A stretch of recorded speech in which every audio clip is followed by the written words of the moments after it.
Welcome to Wizard.com. This is Ashwini, Maths tutor. Our question is, following shape is made of several small cubes.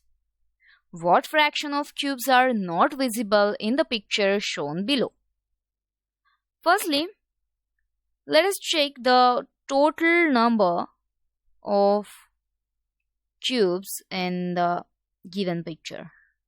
So there are 4 into 2 into 4. It means 32 cubes, means 32 total number of cubes.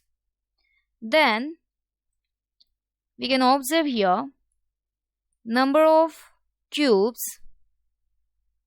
which are visible are 8 plus 12 plus 3. It means 23 number of cubes which are visible.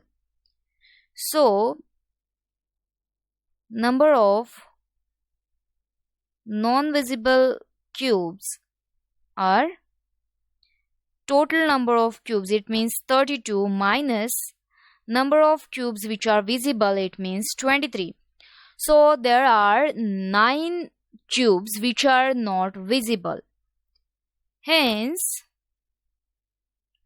fraction of cubes which is not visible is given by number of cubes which are not visible. It means 9 divided by total number of cubes means 9 by 32.